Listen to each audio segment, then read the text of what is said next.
Teamwork makes the dream work. That's right. I'd like to welcome you all to our Retreat Center Collaboration Community Call. This is the first one of this month. We have them on the second and fourth Tuesdays now. So you have 2 calendar invites, and people have been a little confused and accepted the call and then didn't know where the invite information was. And I've been trying to thread that too so that folks can know where to find the info. But I'm trying to put just 2 invites in your inbox, and each one is repeating every month. So you'll get a second Tuesday and a fourth Tuesday. So that should be enough information, I'm hoping. If you need to reach out to me to clarify that, or if you have someone else on your team that you want to receive the invitation directly, just let me know their email address and I'll get them all tucked in. So we just came off of a retreat for our steering committee last week, a virtual retreat. Many of you, I'm sure, are hosting virtual retreats. We are attending them and learning about them as we do them. It was a very meaningful time, very purposeful, and I'm coming back to this community call with a renewed sense of purpose, of the value of these spaces for us to get together and have these conversations. So I want you to know that these are central to the work that we do, and that your participation is what makes the Retreat Center collaboration a thing. So we're glad you're here. Welcome. If you haven't been here before, we're going to do introductions, I think, in breakout rooms because it tends to get a little large, and we have a few questions we want to get into. So we'll do that in a second. I wanted to provide a couple of announcements. One of them I want to get to by way of the website. So if you haven't been on the website recently, you might check in again, retreatcentercollaboration.org.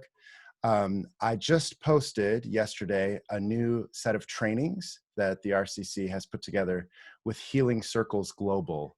Healing Circles Global holds typically in-person healing circles for people who have been through similar experiences, for example, a cancer diagnosis. So a healing circle is a space where people gather together to hold space for each other's stories, not to fix anything, but just to listen to one another and share. Well, now those are being held online, and they're super powerful, and they're able to draw people into this sacred space together quite quickly, which I've been very moved by. I recently took the training to become a facilitator. So we are offering that training to become a facilitator of a healing circle free to all of our folks here in the RCC. And so you can learn about what that is and register to be a part of it on our website. So I can share, well, there's a part of a link there. I can share another one too. I'll share it privately to Justine. How's that sound? How about maybe everyone wants to see that? There you go. So that's one. Another one is that we've been working on an internal website for RCC participants so that we can all interact, sort of like a Facebook, but just for the RCC. And that is also, I think, going to be central to what we do. And it's not quite ready, but it will be soon. So I wanted to just tease you and say that soon we'll be able to interact in an online space together, not just on community calls. So we'll be able to chat with each other, ask questions of each other, identify shared concerns or values or projects or curiosities, and explore those together without it being on a call like this. So we'll have both spaces. So I'm working on developing that, and I'll let you know soon. I'm hoping that within a little while, I'll be able to kind of invite people in, and we can slowly grow the same conversations that we're having here in that space as well. Any questions for me about either of those points? Sweet. Justine, do you want to take it away? Yeah, thanks so much, Ben. There's a lot of information as the welcome. And so we also, Ben and I, keep notes. And on the Retreat Center Collaboration website, there will be this recording if you ever want to revisit or are shortened or sometimes quite lengthy notes. Some calls where you all share so much information, we're typing madly at 7 pages per call. And I think that also just holds that Ben and I are holding this space, but you are really engaging, filling the space and also leading. So at the end, we'll ask questions, what else you would like to see. We have a couple community calls scheduled, but we're really open to listening to what your needs are and what resources you may need. And I love the Mighty Networks, this intra site for retreat centers because it'll be community calls online. So it's not just the second and fourth Tuesday that we can connect, it can be all the time. So as Ben said, this call is specifically about reimagining our spaces in the time of COVID, but beyond. We had this same topic a couple weeks ago, and I think it'll be a continuous thread. If you joined for that call, we talked at large about our physical spaces. Today, I've invited people to kind of be spotlighted. What are they learning? And then we'll also focus on 3 themes. Some of that was emergent from the steering committee of the Retreat Center collaboration, what their work is focusing on, but also what we've heard in other community calls. So they'll be thinking about reimagining or reopening or revisiting our physical space. What does that look like to you this time? We'll do that in a small group and then come and do a share back. Then we'll talk about justice, equity, diversity, and inclusion. What have you learned in this time? What are your commitments? And then we'll have a share back. And then finally, moving our spaces virtually. How does that feel to you? What have you learned? What are you hoping to learn? And do a share back and hopefully close out.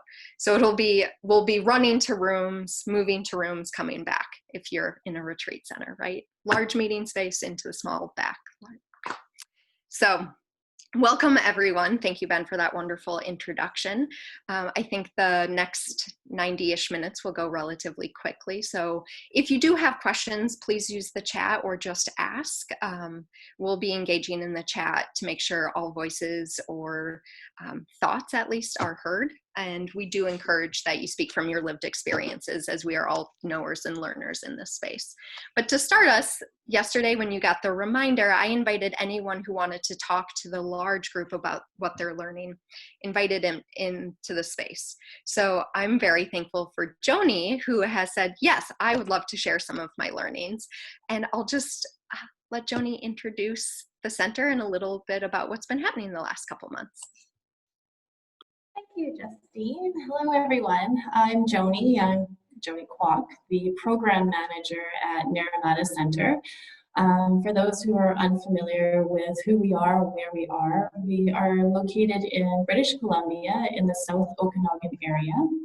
And our center size is about, I think we accommodate just over 200 people. We have over 72 years of operations, and so we have a long-standing history of a lot of people typically coming here during the summer because we are a summer destination vacation spot. A lot of our program happens on site in person during the summertime as well. So this whole COVID thing has really put a big damper on what we were planning on doing this coming summer. So my role as the program manager, I started at the Naramata Center on March 15th. I was sharing that with Justine, and that was at the very beginning, the very onset of everything starting to shut down. So on my end, just getting situated on the onboarding process and learning about Naramata Center and getting on with programming and expecting to step into a role that was sort of a cookie cutter thing and just going forward with it, definitely changed through this whole process. So for the months of April, May, and June, our whole team took time to really think about this question about reimagining spaces and reimagining our mission and purpose. And our mission and values are to create collaborative communities of inclusivity and creating places that people feel safe in transformation and allow them the opportunity to grow in spiritual development and in intergenerational environments. So typically we have families coming out here and families taking place in all of our programming and growing and learning together. And so when we're taking that time to answer that question of what does that mean of holding this space, of creating these safe, inclusive spaces? Does it have to be a physical space? And so we have launched online programs and have now gone full throttle on offering all these online programs. So now we have over 40 different programs available for people to register for, and that ranges from everything from the arts, music, spiritual learning, you know, it just the whole gamut of the programs that people have come to love at the center. And we've also opened up our physical space for accommodation at the very beginning of July. So when people were invited to come in and do their typical retreat and vacation time, it was also an invitation to take a moment of deeper spiritual reflection and a quiet time, and not have to come through with the expectations of what they've known before. So it's given us an opportunity to reimagine what our center can offer to our participants. And so we've done quite a bit of a hybrid offering of both online programming and on-site programming. On-site staff are more body movement type of things, such as yoga, meditation, where we can hold those sorts of things outside, but things that take a little bit more intimate time of gathering, we've hosted all of those online. And the biggest learning that we've come out of this is the fact that we are now reaching our communities outside of our typical borders. Our typical demographic are people from Alberta, BC, and Washington. But now we have people coming from all over, people in Philadelphia, down in Florida, even all the way out to the United Kingdom. So this has really opened up our eyes in terms of our outreach, and it's been an incredible awakening for what we can do as a center, both on site and online, and offering this sort of hybrid possibility. So in addition to our online programs, we've created what we're calling an all access pass, which allows people to register for an unlimited amount of programs. And we're also offering this access pass to various organizations to share with their congregants. A lot of church groups have purchased this access pass to allow their congregants to join in on our online program. So it's about community building, allowing people to join in on online programs when they're not able to meet physically. So I can talk a bit more about that to anyone who's interested in learning about that, and of course share in collaboration if anyone is interested in learning more about online programs. I'm more than happy to talk more about that as well. So I know I kind of rambled on. If there's any questions, that's my opening statement of what we're doing at the center here. That's great. That's quite amazing. Thank you so much for sharing. I see several people kind of writing notes or jotting or nodding along. So we have a couple minutes for questions before we go into small groups. So I'll just, if Joannie, you're okay with that for large groups? Hi, Joannie, I have a question. My name is Lawrence. How much are you charging for your online programs? That's one of the things that we're wrestling with, is what is the price point for an event? So our online programs, it really ranges anywhere from $110 up to $275, and it really depends on the kind of offering that we're providing. So if it's more like a movement class, like yoga or meditation, that's a little bit lower on the price point. But if it's something with a lot more expertise involved, more actual like learning experiential sort of stuff, then we consider those more as like an expert knowledge learning course, and so we price those ones a little bit higher. But with the access pass, that's a sliding scale that we've offered out there to make it really economically affordable. So the sliding scale is anywhere from $325 up to $475, and people can choose what price they want to pay on that access pass. And in doing so, they now have an unlimited access to all of our online programs. And on the background, we pay our program leaders a flat rate fee, no matter how many people are actually joining in on those online programs.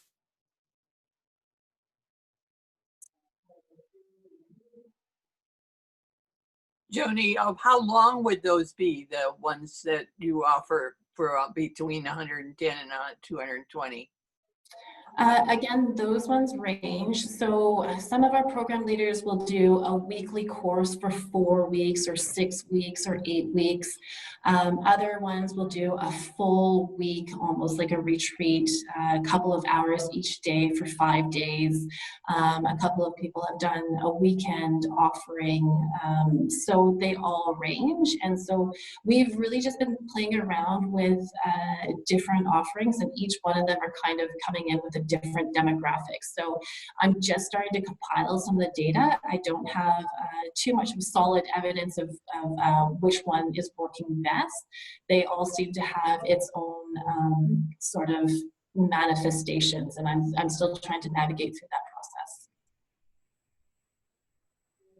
Joannie, I have a question about paying your leaders. Do you pay them all the same rate, or do you have a scale of a differential with your leadership as well? Originally, we had a scale and we were basing it based on 4 hours of work time and then a full day of work time. And it was based on the number of hours that would be the total number of hours of all of their sessions. So if someone was coming in and doing a 4-week session, weekly session, 1 hour each time, then they would be paid for 4 hours. And we would consider that as like a half day of work. And on that rate, we were paying about $500 for a half day, $1,000 for a full day, which would be about 8 hours of time, and $1,500 for anywhere upwards of anywhere above and beyond the 1 day range. But then I also found through that process that that was actually quite a lot more than it needed to be. And so now I've just been individually negotiating with the different program leaders, and a lot of it has been just taking that time to negotiate and figure out what the best price point is for each particular program. A little bit more work, but I'm finding it to be actually more economically viable than doing the set price point for each one. Joannie, are there plans to, are you also working on plans for reopening in-person programming, or how is that kind of meshing with everything you've got going on now virtually? Oh, we do have in-person programs happening right now. So we opened up in July for our summer programs. It's just that in our in-person programs, they're much more around body movement and things that we can hold outside or outdoors so that we have a lot of space. When the weather was a little bit inclement, we did move indoors, but we've also maxed our capacity for any of our class sizes, in-person class sizes, at 10 people. So if we ever had to move indoors, there was a lot of room, and it was also, doors were left open, and people were required to wear masks indoors as well. Yolanda? Hi. Yeah, Jody, I have a quick question. I am wondering how it is that everything kind of levels out as far as the fees that you're paying for paying the presenter. How does that level out so that you have some sort of profit when all you're allowing in a given space is just 10 people? How does that work for you? So we also have our accommodations that that bring in the majority of our funds. So the programs in person have been more like, it's been structured more like the cherry on top, so to say. So the majority of what happens during the summertime is people come in for accommodations and then they just so happen to take some extra programming. In addition to the programs that we run, we do what we call community life. And that is like music that we offer on site, different spiritual reflective time on site. And they pay an extra fee. We consider it, don't like using the term, but it's the easiest to reference, like a resort fee. And so then that resort fee becomes the extra add-on on top of accommodations that help to offset any of our programs that we run. I think we have time for one more question.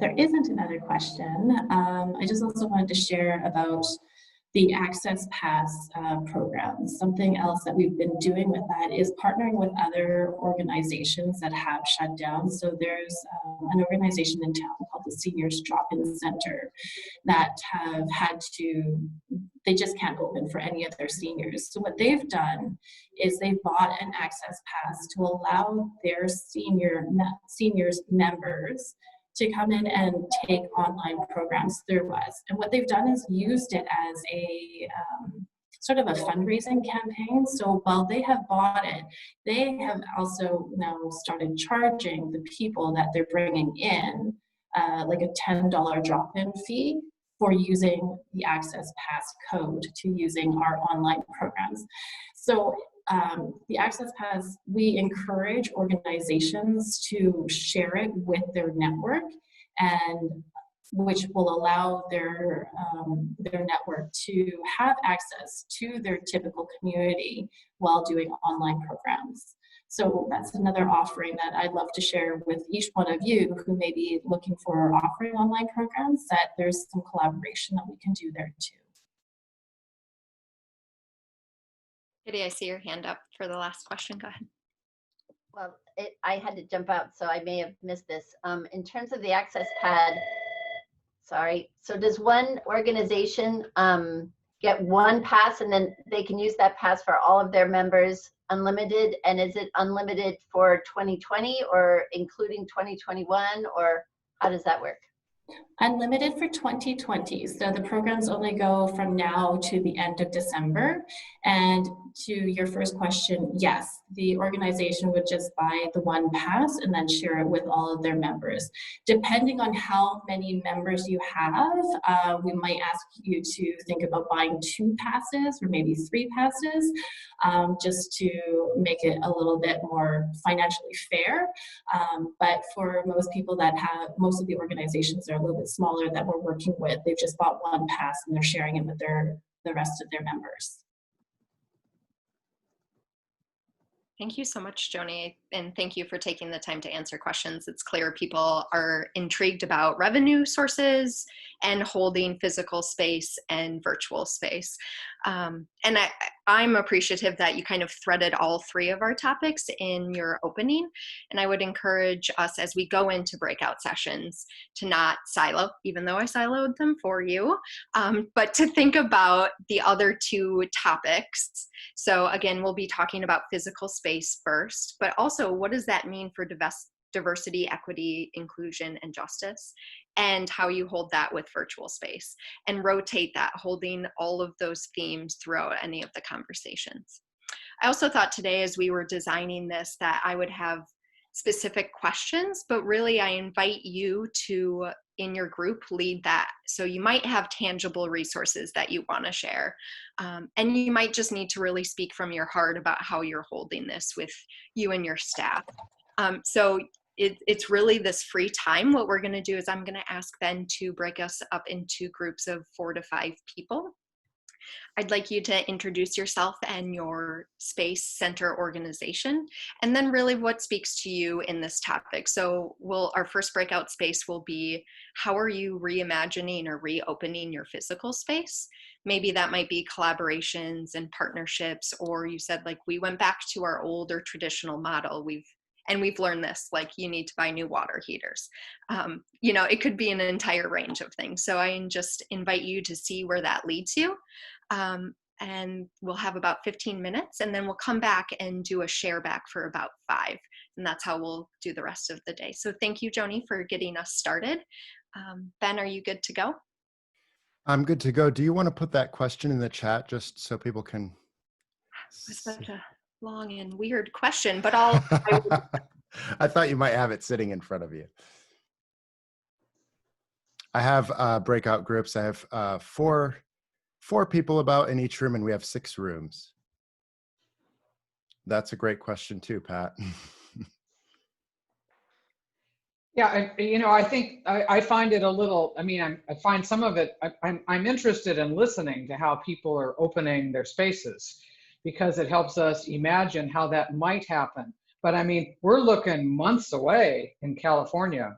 The hotels aren't even, nothing is open. We don't know how, and you know, they just finally released how schools could open. So it's really dicey here. And so that is a more, you know, anyway, I'm just saying. Totally valid. Absolutely. Thank you, Pat. All right, are folks ready? I will send you off and see you in 15.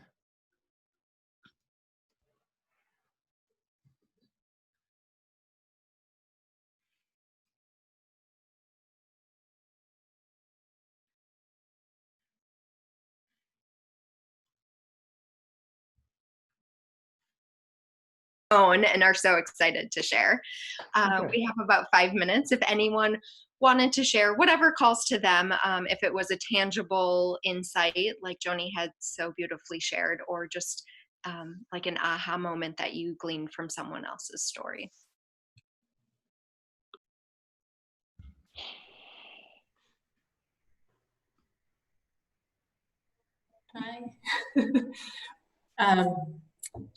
I don't need to put Yolanda on the spot, but she was just saying something so beautiful when we all got cut off, and I was hoping that she could maybe share the rest of what she was saying before we got brought back to the room, because I thought it was very insightful. And I don't need to put Yolanda on the spot. If you don't want to, I totally think that's fine, but I just wanted to ask.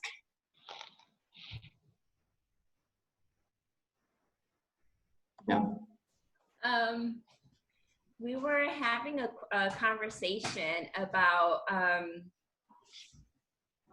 how to even think about developing programming when all we were at some point could have been just a place where people would come and host their own programs there. So where do we come up with the ideas of what programs to offer, and kind of how to navigate that while using the technology? So I was just sharing that at the Dominican Center, what we've been doing has been using all the different features that Zoom offers to try to engage with our audience and to have them participate, because they are not there maybe physically, but they can very much interact with one another. So I was just sharing with them that it's very important to stay true to the mission of your center, or what your center is known for, and to capturing that essence, and finding a way to feed the need of the community that you serve.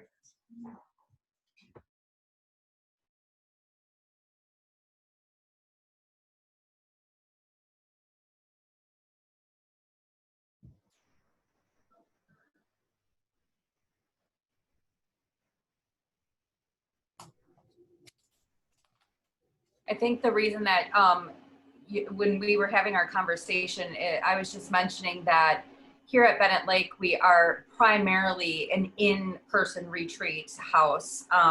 It is not, we do not do hosted retreats here. It's all self-directed retreats here. And so this is a completely new animal for us here at this retreat center. And I was asking them how they come up with the ideas of doing this. And, you know, my next question would have been like, where do they get the people to run these? Because my monks that live here in the monastery are older, and you know, they would not be able to do something like this. And so you know, I got a little bit from Joannie in regards to they hire people, they outsource those types of things. And I would have to really do some digging and research on my end to find people to run these. But I was trying to wrap my head around this whole idea of doing things online. So I'm glad that I was in the group that I was, because they had a lot of good insight. I might pop in for a moment just to say, in my role as coordinator here at the RCC, I kind of get to hear both sides, sort of the requests for the needs of centers, and then the request for needs of facilitators and trainers and other leaders. And our network is connected to other networks. So for example, the network of the RCC is connected to the network of Retreat Guru, who their whole thing is booking retreats for people and providing the technical sort of support to make that possible. And so there are ways that our networks can connect and interact. And so I want to say there are resources here for folks who have never done this before and they want to find a facilitator. I think that's coming for us, where we can let those networks interact more. It raises all kinds of new questions. How do you find out if that person is of quality? But there's potential here. It's coming for us. And I see, Maureen, you're raising your hand, and then we'll move on to our next question or topic. Oh, your audio is still on mute. I don't want to rule out us octogenarians. We can learn this. I've already done 3 different sets of retreats virtually, and most of the people are 65 because we aimed at the 3rd part of life. But we had a session on abundance and pivoting. And what we're learning is so many of the people who have been part of our programming, and most of the predominant amount of money that comes to the Franciscan Center was for hosted groups. But we've always had programming, but now people are coming back that can never come again because of health reasons or the trip over to Tampa or whatever it is. And we're also finding from that abundance of people that they're willing to try Zoom, some a little more reluctantly than others, to be presenters. So I just think there are ways if we start looking at, and I love about Retreat Guru, I didn't know about that. Thanks, Maureen. Thank you, everyone, for sharing, whether prompted by others or of your own volition. That's wonderful. And I think we could have just talked about physical spaces reopening, already have, thinking about it, or even in 2021. Or we're not, and what does that look like? Could be an entirely own session. And let us know if that is something that's calling you. I want to talk about a reimagining of our physical space. My group, I'm really grateful for, we threaded virtual programming and justice, diversity, equity, and inclusion conversations within that. How do we, in this time, slow down and do the work that Yolanda said was our essence? I love that. And how is that connected to our values of justice and inclusion? So that's where we're really going to spend our next chunk of time. I think we could have and should have had this conversation a long time ago. And this is just kind of a dip of a toe into a much larger conversation that we hope to have on a community call. But what is this time calling of you related to diversity, equity, inclusion, and justice? What have you done maybe personally you want to share, or as your organization, or both? And I think a lot of this is balancing all of that. I also encourage you to think about your own lived experiences. Some of you may be new into this conversation of social justice, racial justice, dismantling white supremacy, and social justice overall, like arching topics. And some experience injustice every day, so holding the both-andness of that. What are you calling called to do in this work personally and professionally is kind of how I'm going to set this. Very wide open. And again, 20 minutes or 15 minutes is not enough, but I'm really looking for people to connect. One thing I wish I would have said earlier was if you really connect with someone and say, I want to learn from the retreat center, I encourage you ask them for their contact information to carry this conversation offline, knowing that we can't get to everything today. So we'll do the same, right, Ben? You'll break us off into groups, and we'll have about 15 minutes and then a share back. And what is our question? What are you called to be doing personally and professionally? Okay. Ben, were you typing it into the chat? Hopefully, maybe. Okay. About diversity, inclusion, equity, and justice. 15 minutes, I know, not enough time. However, to help us, I have the same group, so hopefully you're already warmed up with each other and you can jump into this. So I will see you in 15.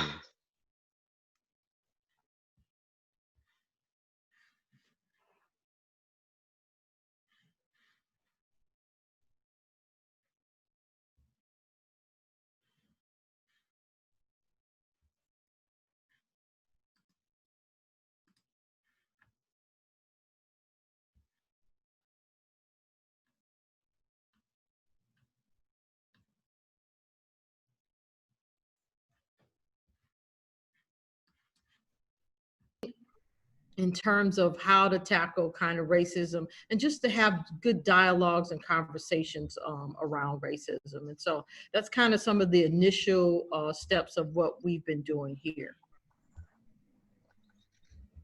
Darlene. Anybody have, I wanted to give a chance for folks to ask a question of Arlene if you have one. I also wanted to comment on the link I put in the chat. Ibram X. Kendi, the author of How to Be an Anti-Racist, is hosting a 7-day series, right? I think it's like 8 p.m. Eastern for an hour, hour and a half each night, starting next week, I think. But anyways, he's having all these guests in. It's going to be really cool. I think they're $50 a session. So that's what that link is about from Random House Books. Great.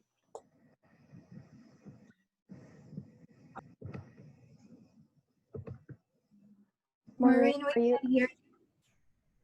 This is when I long for more collaboration and how it would work. Jean, at Kirkridge, you talked about that early on about with Zoom. I'm going to cooperate with my sister's theater in Falls Church to bring in an artist. But I'd love to have a way. I'm starting a racism conversation tomorrow night and then doing the White Fragility book because our diocese is doing How to Be an Anti-Racist and I didn't want to conflict with them. But I think that it would be wonderful if, and unfortunately I can't do it next Thursday, but that's a wonderful invitation for every Thursday with that link that we could join you, but maybe have you come to our center and by Zoom to do it. Yeah. Well, this is just the perfect opportunity to say if we are interested in a collaboration and around this particular issue, just kind of put your hands up and we will get that organized and coordinated and see how that work produces the collaboration in between what we do. So maybe put that on our schedule, Justine and Ben, to kind of coordinate a conversation of how do we begin a collaboration, a movement of retreat centers in this way. And Arlene, just thank you for your courage, for standing to the truth, and for doing that so amongst all 100,000 things that you're probably doing right now. So I just wanted to call you out and say just thank you. Margarita, thanks for lifting that up. I had the special privilege of being in a group with Arlene who shared a lot of detail about that. And I think that's true. So I saw many of you raise your hands when Margarita invited that in, but I'd also invite you to put that into the chat so we can do a little record keeping. I'd also, if Ben has anything to say about kind of what the retreat center collaboration is working on related to these sessions, and then we looking forward to your feedback. So we haven't invited that conversation and we can always add more. Ben, is there anything you'd want to add to that? I mean, I can. I don't have enough nailed down. Maybe that's my okay. perfectionist streak. I'd like to offer something really crispy, but I know that conversation has been central to our steering committee's discussion over this retreat for 3 days this past week, and we know that it's central to our work as a collaboration. That whatever reimagining and reinventing we're doing, we need to make sure that it's not just white people reenacting their privilege and creating the same problematic structures that are already in place, that actually we need to address that differently. So how we do that and the format that takes, it's a collaboration, it's emergent. We're exploring the best way to do that responsibly, to bring more voices into the room, but also to look at ourselves. So there are a lot of ways that can be done. Obviously, we've been doing we've been reaching in different directions. The 2 trainings that have been listed are just a couple. There are others that are going on too. So if people want to exchange information on those, there's definitely a lot more than what's been discussed here. I think we're just limited by time and organization, but I will have more to share soon. Thank you so much, Ben. Okay. And I think we are looking forward to all insights, all voices, all thoughts in that process. And as Ben, you mentioned time. So thank you all for using the chat in that. We have about 9 minutes for our next conversation on virtual programming, which in my groups I heard in both. So I feel okay about shorting virtual programming. 9 minutes just to think, how is that going? How are you living into that? Or if you're not, I would also engage you in that reflection piece. I know a couple retreat centers are not, and they've said we've been invited this time to slow down. So you're open to that. Pat, I wish I had a specific question to say, but it's really, what are your engagement or reflection points on moving virtually? Give you about 9 minutes for that, and then we'll close out the session inviting you in via chat box. Ben, is that good? Clear to everybody? About 9 minutes. I'm going to just change this timer so I don't leave you in there too long. I want you to come back to me. Okay.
There's a lot of wisdom in the group.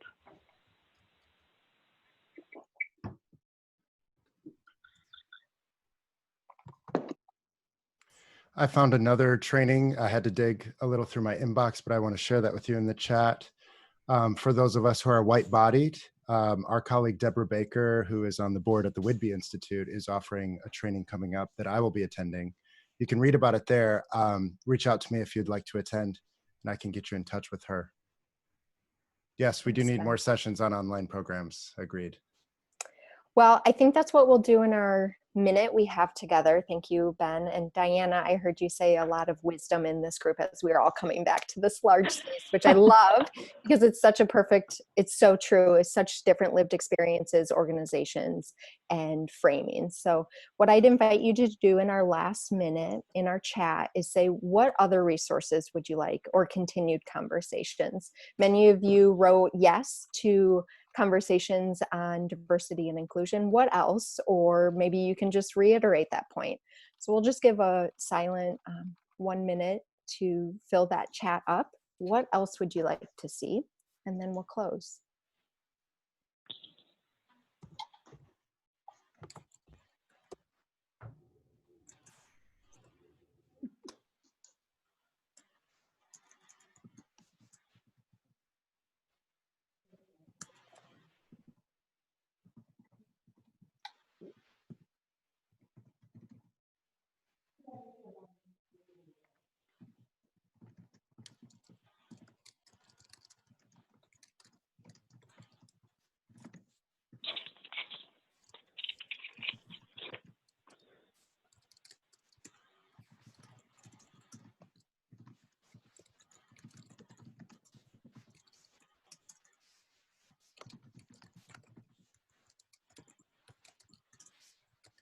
Wonderful. Good to see people filling in that space. You're also always welcome to have a conversation with Ben or I if it's more in depth than just 12 seconds in a chat.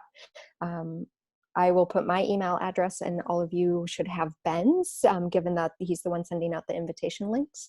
And to close, I'm just so grateful for all of these as seeds of conversations we will continue to sow. Especially, I'm hearing a lot of talk about how can we be collaborative in these practices. Next call is in 2 weeks. I was just I was scaring Marta probably. Marta and Meg from the Whidbey Institute will be holding the conversation about diversifying or varying revenue and asking questions to get us all thinking about that. And I really do hope that the physical space conversation, diversity and inclusion conversation, and virtual programming carry into that much larger conversation. But I again invite you that these conversations can be held offline beyond community calls. Thank you so much for all of your engagement, resources, and knowledge sharing. I hope you are well. Have a good day. Thanks, Justine. Take care. Thank you, Ben. Great to see you all. Good to see you.